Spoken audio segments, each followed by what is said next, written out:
चुनावी साल में मुस्लिम वोटर्स को साधने के लिए बीजेपी ने नई रणनीति तैयार की है। इस रणनीति के तहत बीजेपी के कार्यकर्ता केंद्र और राज्य सरकार की योजनाओं की जानकारी लेकर मुस्लिम वोटर्स के घर पहुंचेंगे और इसकी जानकारी देने के साथ साथ हितग्राहियों को इन योजनाओं का कितना लाभ मिल रहा है उसे भी जानेंगे।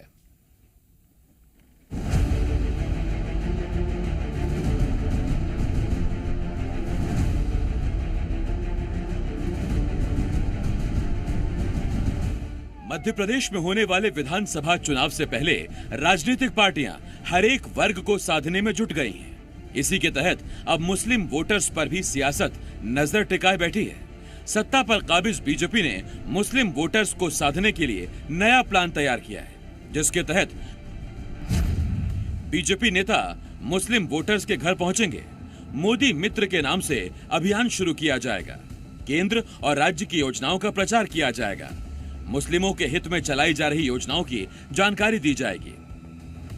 मोदी मित्र तैयार किए जाएंगे और मध्य प्रदेश अल्पसंख्यक मोर्चा भी इस पर काम कर रहा है और मध्य प्रदेश अल्पसंख्यक मोर्चे के कार्यकर्ता और मोदी मित्र हर अल्पसंख्यक वर्ग के घर पर दस्तक देंगे। हर योजना का लाभ मुस्लिम वर्ग को मिल रहा है, तो हमारा ये सवाल उनसे होगा, फिर भारतीय जनता पार्टी से दूरी क्यों? जहां बीजेपी ने मुस्लिम वोटर्स को साधने के लिए रणनीति तैयार की है, तो वहीं दूसरी तरफ कांग्रेस ने इस पर तंज कसा है।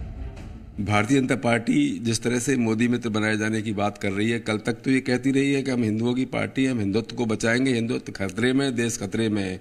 कुल मिलाकर के आज ये कह रहे हैं, जब चुनाव सामने आ गए हैं कि हम मोदी मित्र बनाएंगे मुसलमानों को, मैं समझता हूँ माननीय प्रधानमंत्री महोदय, माननीय मुख्यमंत्री महोदय, मोदी मित्र बनाने से अच्छा है कि आप देश में एकता और अखंडता को कायम करने में अपना विश्वास जता दीजिए, तो ठीक रहेगा। नहीं तो ये मित्र नहीं बन पाएंगे आपके, क्योंकि आप पहले ही अपना एजेंडा सेट किए हुए हैं। उस एजेंडे के तहत लोग जानते हैं कि हमें कहां जाना है।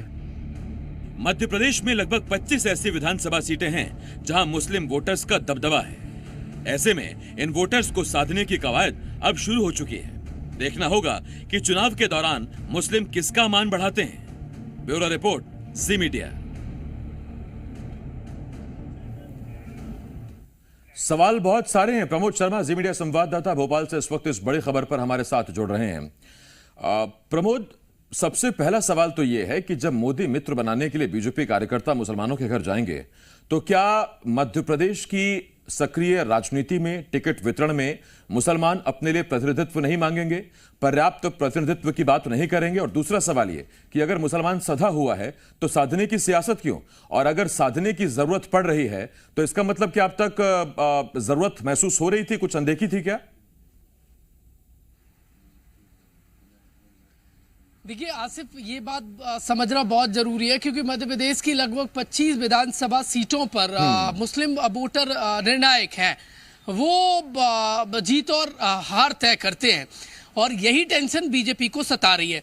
देखिए, ज्यादातर मुस्लिम वोटर जहां पर निर्णायक है 25 विधानसभा सीट पर, वो सीटें बीजेपी के पास नहीं है, इसलिए बीजेपी की टेंशन बढ़ रही है। चुनावी साल में बीजेपी चाहती है कि जो अल्पसंख्यक हैं, जो मुसलमान हैं, वो बीजेपी से कनेक्ट हो जाए, क्योंकि इस वर्ग को कांग्रेस पार्टी लगातार कनेक्ट करने के लिए देखिए बयान देती रही है। लिहाजा जो अब बीजेपी का अल्पसंख्यक मोर्चा है उसको एक्टिव कर दिया गया। अब मोदी मित्र बनाए जाएंगे। मोदी मित्र कैसे बनेंगे, ये भी अड़चन बहुत सारी रहने वाली है। कुल मिलाकर बीजेपी के इस मोदी मित्र अभियान पर मध्य प्रदेश में आर पार शुरू हो गई है। और मोदी मित्र बन पाएंगे या नहीं बन पाएंगे, प्रतिनिधित्व मांगेंगे, ये स्वाभाविक हो जाता है। और अल्पसंख्यकों को कैसे आसानी से साथ पाएगी बीजेपी, क्योंकि मध्य प्रदेश में सॉफ्ट हिंदुत्व को लेकर बीजेपी और कांग्रेस में होड़ देखी गई है। अब अचानक से मोदी मित्र मुसलमानों को बनाने को लेकर कितनी सफलता बीजेपी को मिल पाती है और कांग्रेस पार्टी कैसे रोक पाती है, ये बड़ा टफ फैक्टर रहने वाला है आसिफ। क्योंकि 25 वो सीटें जो कांग्रेस पार्टी के पास हैं ज्यादातर, उनमें यदि बीजेपी आएगी तो कैसे मुसलमानों को साथ पाएगी? देखिए, प्रदेश अल्पसंख्यक मोर्चे के प्रदेश अध्यक्ष बीजेपी के रफत वारसी से जब मैंने बातचीत की तो उन्होंने कहा कि केंद्र की और राज्य सरकार की योजनाओं का लाभ मुसलमानों को भी मिल रहा है, हम बताएंगे, उन्हें मोदी मित्र बनाएंगे।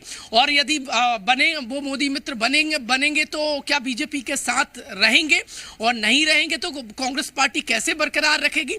कुल मिलाकर दोनों ही पार्टियां मुसलमानों पर अब फोकस करने लगी हैं। और वो इसलिए कांग्रेस पार्टी ज्यादा कर रही है क्योंकि अब बीजेपी का ध्यान मुसलमानों की तरफ चला गया। कुल मिलाकर इस बार अल्पसंख्यक किसकी संख्या बढ़ाएंगे, मुसलमान किसका सियासी मान बढ़ाएंगे, आने वाला समय बताएगा। बहरहाल चुनावी साल में देखिए अल्पसंख्यक वोट बैंक को लेकर जो अभियान चलने वाला है उसको लेकर सियासी पारा हाई हो गया है। बीजेपी अपने तर्कस में से अब एक तीर निकाल रही है, जो तीर अल्पसंख्यकों को साधेगा वो रहेगा मोदी मित्र। और ये मोदी मित्र कितना बीजेपी का मान बढ़ा पाएगा ये तो आने वाला समय बताएगा।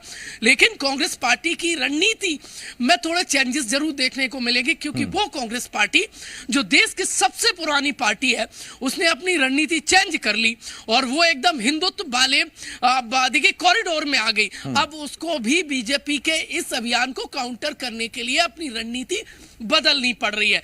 कुल मिलाकर 25 विधानसभा सीटों को लेकर यह फोकस है बीजेपी का और उसमें कितनी सफलता मिलती है क्योंकि वो बीजेपी जो एकदम हिंदुत्व के एजेंडे के सहारे सियासी परचम लहराती है, अब वो मोदी मित्र वाले अभियान से कहीं ऐसा ना हो कि दूसरा वर्ग नाराज हो जाए। कुल मिलाकर बीजेपी अपने आप को यह सिद्ध करने में जुट गई इस अभियान के जरिए कि वो सभी वर्गों की पार्टी है, सभी वर्गों का प्रतिनिधित्व करती है और किस शिद्दत से मुसलमान वोटर को साधने की कोशिश है। इसे आप ऐसे समझिए कि पीएम मोदी ने भी हाल ही में बीजेपी नेताओं को मुसलमानों के साथ बैठने, उनके साथ बात करने, उनके साथ चुनावी बात करने की बात कही थी। और दूसरा, आज जब गौरक्षा संकल्प कार्यक्रम हुआ तो बीजेपी के एक बड़े नेता यह कहते हैं कि गौरक्षा संकल्प का मतलब यह बिल्कुल नहीं है कि मुसलमानों का विरोध किया जा रहा है। बहुत धन्यवाद है आपका प्रमोद इस तमाम जानकारी के लिए। प्रमोद शर्मा, जी मीडिया संवाददाता, इस वक्त इस बड़ी खबर पर हमारे साथ थे।